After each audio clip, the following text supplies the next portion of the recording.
অহনা অর্জুনের ঘরে ঢুকে অর্জুনের মায়ের চিঠি চুরি করে পালিয়ে যাওয়ার সময় গঙ্গা এসে বলে, আপনি এ ঘরে কি করতে এসেছিলেন? তখন অহনা গঙ্গাকে কথা শুনিয়ে চলে যায়। পরের দিন অর্জুনের জন্য গঙ্গা অহনা দুজনেই চা কফি বানিয়ে আনলে অর্জুন গঙ্গার বানানো চাটা খেলে অহনা বলে, তুমি এতদিন কফি পছন্দ করতে, তুমি ওর বানানো চাটা খেয়ে নিলে, এর জন্যই নতুনকে পেয়ে পুরনোকে মানুষ ভুলে যায়। এ কথা শুনে অর্জুন আপন মনে বলে, এটা তো মায়ের চিঠিতে লেখা ছিল। এই নিয়ে কথা বলার সময় সিন্ধুজা অর্জুনকে বলে, তোমার সাথে অহনার সম্পর্কটা তাহলে কি বলে দাও? তুমি কি গঙ্গার সাথে সংসার করতে চাও? ওকে ভালোবাসো? অর্জুন বলে, আমি একটু শান্তি চাই। অহনা যখন আমার পাশে ছিল না তখন গঙ্গা আমায় অনেক হেল্প করেছে, সেটা তো আমি ভুলে যেতে পারি না। ওকে একটা সাপোর্ট না দিয়ে আমরা নিজেদের কথা ভাবতে পারি না, সেটা তো আমি আগেই অহনাকে বলেছিলাম, কিন্তু ও বারবার গঙ্গাকে অপদস্থ করেছে।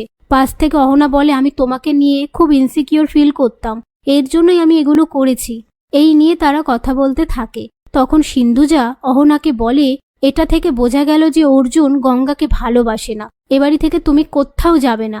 তারপর অহনা আবার অর্জুনকে তার মায়ের চিঠির কথা তুলে খোঁচা দিলে শালমলী অর্জুনকে বলে, তোমরা তো তোমার জন্মদিনের দিন বাইরে ডিনারে গেলে না, আজ চলে যাও। অর্জুন বলে, ঠিক আছে, ওকে রেডি হয়ে থাকতে বলো। এই বলে সেখান থেকে চলে যাওয়ার পর অর্জুনের বড় মা গঙ্গাকে বলে, তুই মন খারাপ করিস না, অর্জুন বাড়ির শান্তি বজায় রাখার জন্য এই কথা বলেছে।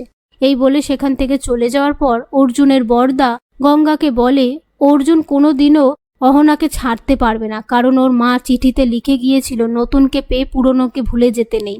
গঙ্গা বলে, ফুলটুসি ম্যাডাম অনেকটা স্যারের মায়ের চিঠির মতো কথা বলে গেলেন না? আমি ওনাকে স্যারের ঘর থেকে বের হতে দেখেছি, ওই চিঠিটা পেয়ে যাননি তো?